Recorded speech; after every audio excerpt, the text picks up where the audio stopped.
अच्छा, security exchange commission of Pakistan जो है SECP के नेम से जानी जाती है। हमने इसका नाम सुना हुआ है। तो ये बेसिकली क्या है, ये एक रेगुलेटरी है। हमारे पास रेगुलेटर्स उन्हें कहते हैं जो कि रूल्स एंड रेगुलेशंस को जो है मेंटेन रखते हैं। There are different regulatory bodies, जैसे कि हमारे पास हम बैंक्स की बात करें तो बैंक्स का रेगुलेटर कौन है? SBP, state bank of Pakistan हमारे पास बैंक का रेगुलेटरी है। इसी तरह अगर हम बात करें, ये हमारे पास हो गए कंपनीज हो गई डिफरेंट किस्म की। तो कंपनीज के लिए ऐसी वो ऑर्गेनाइजेशन जो कि इसके रूल्स एंड रेगुलेशंस को का ख्याल रखे, वो हमारे पास होती है SECP। SECP का बेसिकली क्या काम है कि ये इसके रूल्स एंड रेगुलेशंस मेंटेन रखती है। फिर तीसरी हमारे पास आ जाती है, जैसे मीडिया हो गया। मीडिया के लिए आप लोगों ने नाम सुना होगा कि इसके रूल्स एंड रेगुलेशंस कौन बनाता है? पेमरा बनाता है। तो ये हमारे पास इस तरह से नेटवर्क चलता है। इन सिंपल वर्ड्स जो है हमारे पास रेगुलेटरी इज समथिंग जो कि रूल्स एंड रेगुलेशंस बनाती है।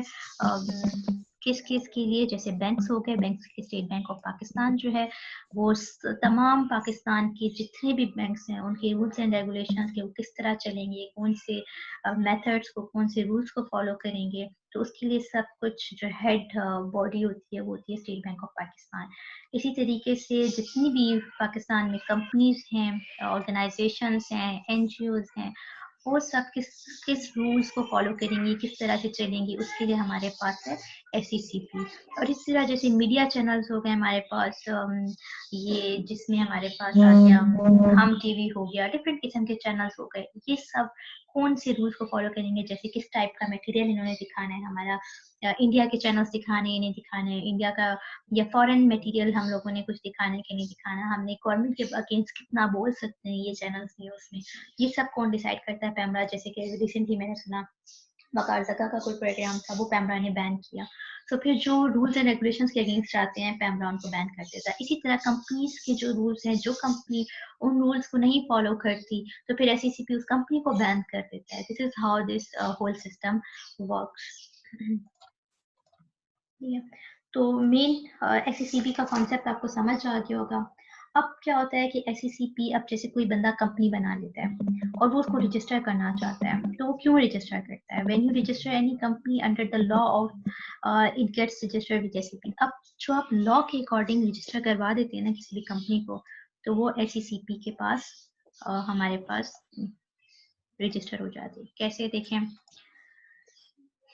SECP stands for Security and Exchange Commission of Pakistan, financial regulatory agency. मतलब ये फाइनेंशियल रूल्स एंड रेगुलेशंस बनाती है कंपनीज की एजेंसी इन पाकिस्तान। ठीक है, set up under the act 1997। 1997 act के अंदर इसको तामीर किया गया, इसको बनाया गया, इस इदारे को कायम किया गया। ठीक है, This act may be called as the Securities and Exchange Commission of Pakistan Act 1997। इस एक्ट को, इस अमल को, इस स्टेप को हम क्या कहते हैं? तो security exchange commission of Pakistan act 1997 ये कहते हैं इसको। अब हमारे पास डेफिनेशन क्या है? The SECP is the financial regulatory agency in Pakistan whose objective is to develop a modern and efficient corporate sector। अब इसमें क्या है, इसका मेन मकसद यही है कि जितनी भी हमारी कंपनीज हैं उनका एक मॉडर्न वे से एक पूरा का पूरा सेटअप होना चाहिए, एक एफिशिएंट वे से उनका एक पूरा, मतलब ये कि जो कंपनीज हैं वो मॉडर्न रूल्स एंड रेगुलेशंस को फॉलो करेंगी, उसको फॉलो करते हुए पाकिस्तान में काम करेंगी, जिससे हमारी पाकिस्तान का इकोनॉमी नहीं बढ़े, हमारे फिर साथ में और कंपनियां भी। ये बहुत इंपॉर्टेंट होता है एक मुल्क के लिए कि ज्यादा से ज्यादा कंपनीज रजिस्टर्ड हो SECP के साथ। उससे क्या फायदा होगा? जितनी ज्यादा कंपनीज बनेंगी उतना आपका बिजनेस बढ़ेगा मुल्क में, जितना बिजनेस बढ़ेगा उतनी हमारी जॉब्स क्रिएट होंगी, जितनी जॉब्स क्रिएट होंगी उतनी हमारी इकोनॉमी बढ़ेगी मुल्क की। तो इस तरीके से SECP के अंडर उनको पता चल जाता है कि इस साल इतनी नई कंपनी रजिस्टर हुई है, मतलब इतना नया जो है इन्वेस्टमेंट होगी, इतना नया कारोबार शुरू होगा पूरे मुल्क में। ठीक है, तो ये पूरा का पूरा एक सेटअप चला रहा होता है। in order to encourage investment and foster economic growth and prosperity in Pakistan। वही बात हो गई कि इकोनॉमिक ग्रोथ को ये पूरा इनकरेज करता है सिस्टम के, एक पूरा सिस्टम जो है उसको कंपनीज का जो सिस्टम है उसको ये टेक केयर करता है एसईसीसी। ठीक है,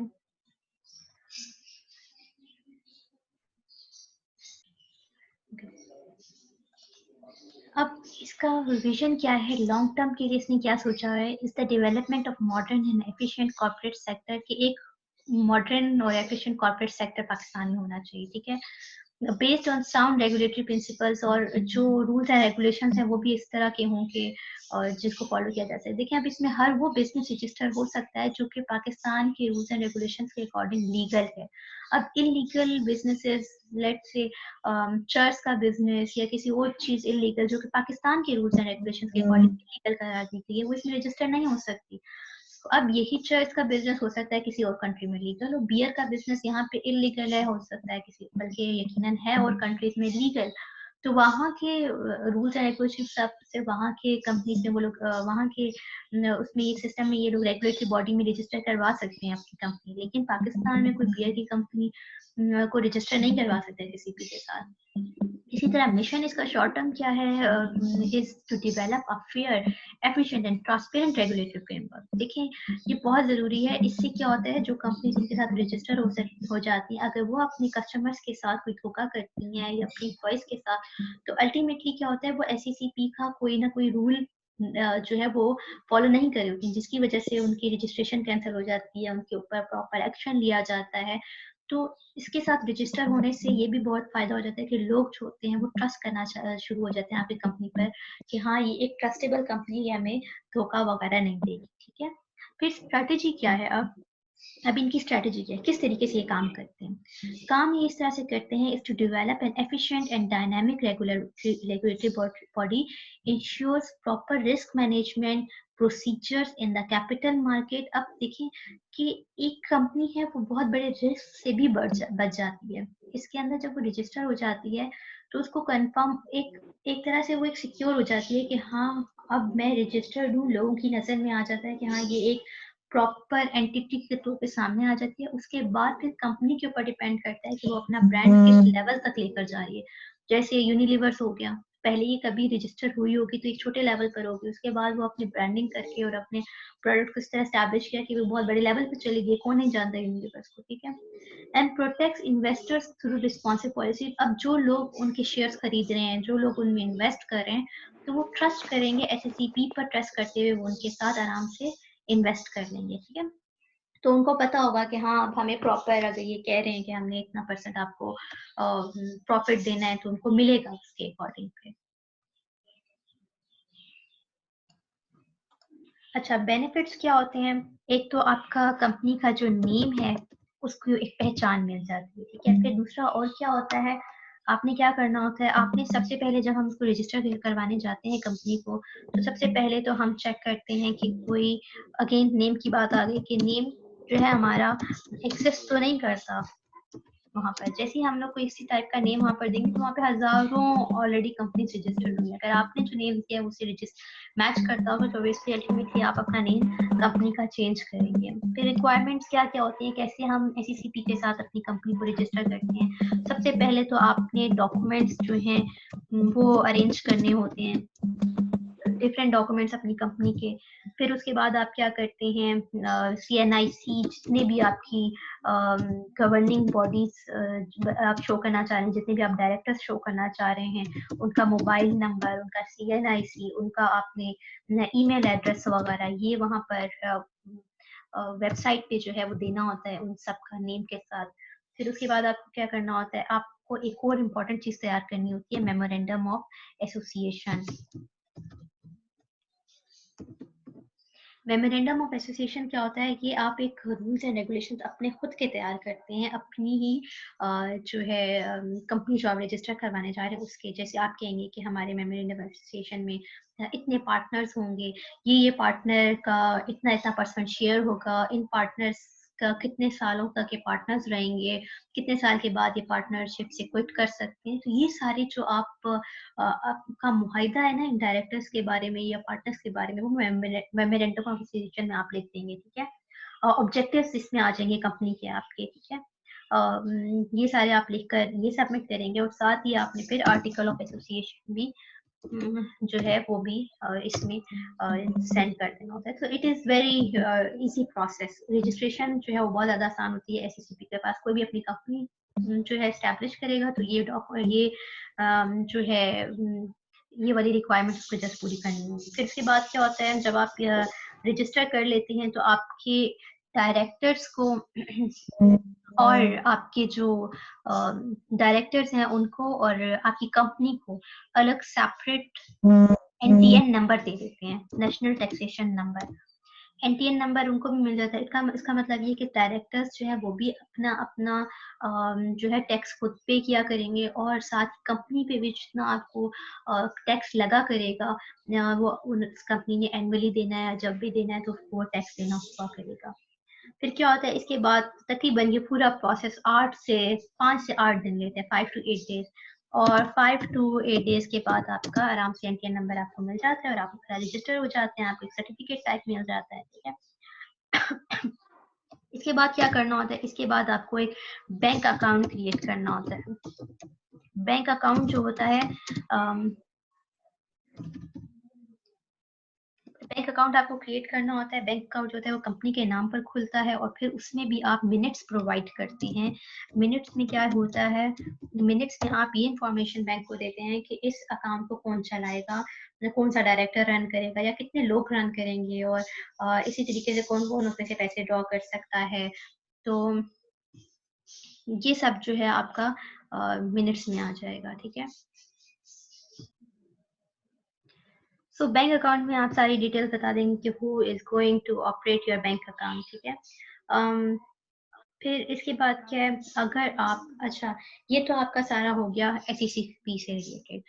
हमारे पास बेसिकली 3 मेन इम्पोर्टेंट जो है वो इदारे होते हैं और वो कौन कौन से हैं। सबसे पहले तो एक है एफबीआर, ठीक है। दूसरा हमारे पास है चैम्बर ऑफ कॉमर्स,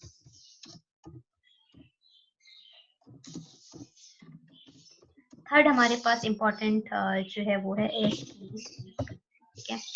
अब कंपनीज जितनी भी आप पाकिस्तान में रजिस्टर करेंगे वो इन 3 इदारों में आप लोगों ने इन 3 रेगुलेटरी जो है उनमें आपने रजिस्टर करना होगा। अब एफबीआर जो है ये stands for federal board of revenue, ठीक है।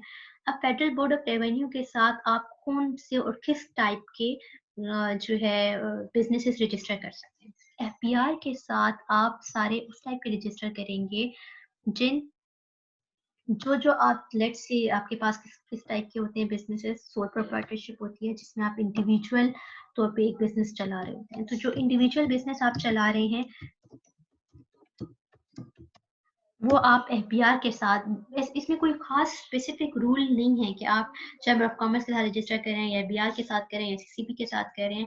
लेकिन ज्यादा बेहतर ये रहता है कि इंडिविजुअल बिजनेस जो है वो एफबीआर के पास जाकर वहां पर रजिस्टर कर लें। वहां पर जाएंगे तो उनको एक एनटीएन नंबर मिल जाएगा, उनका इंडिविजुअल बिजनेस रजिस्टर भी हो जाएगा। अब ये ज्यादातर जैसे शॉप्स वगैरह हो गई, आप लोग अक्सर जाते हैं तो देखते हैं तो छोटे कोई बर्गर की दुकान है उसके ऊपर एक सर्टिफिकेट लटका होता है, या कोई फोटो स्टेट की दुकान है उसके ऊपर सर्टिफिकेट लटका होता है। तो वो जो सर्टिफिकेट होता है वो आपको मिलता है एफबीआर की तरफ से। तो वो इंडिविजुअल बिजनेस होते हैं, उनके लिए वो रजिस्ट्रेशन बहुत आसान होती है। अब ऐसे बिजनेसेस जो कि इम्पोर्ट एंड एक्सपोर्ट से रिलेटेड हैं तो वो हमारे पास आ जाते हैं चैम्बर ऑफ कॉमर्स में।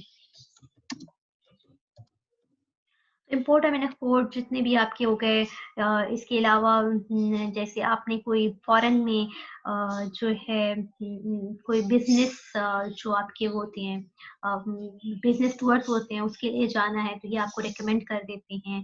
और इसके अलावा बिजनेस जो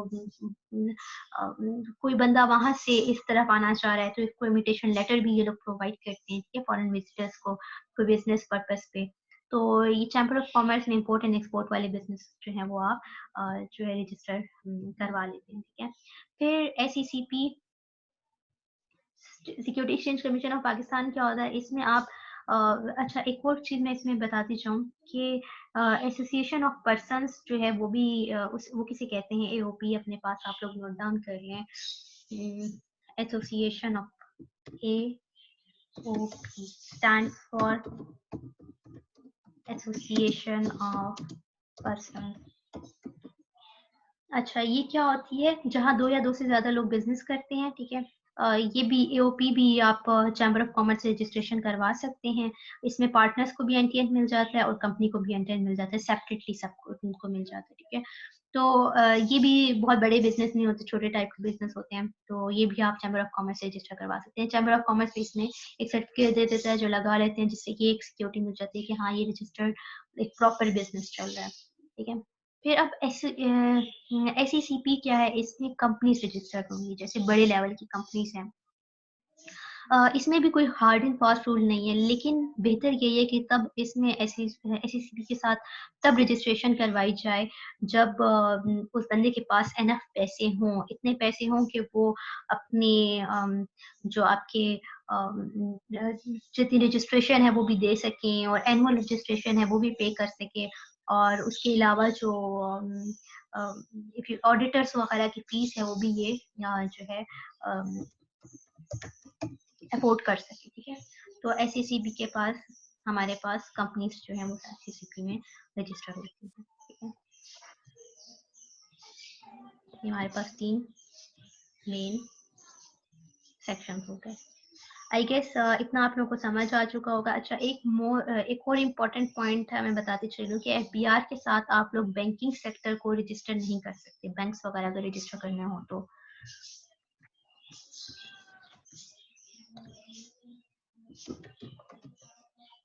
ठीक है, इसमें बैंक रजिस्टर नहीं हो सकते। और जो चैम्बर है ये ट्रैवल वाले टूर, जो इतने भी ट्रैवल एजेंसीज वगैरह होती हैं, ट्रैवल एंड टूर वाले जितने भी बिजनेसेस हैं, इनको रजिस्टर नहीं करता।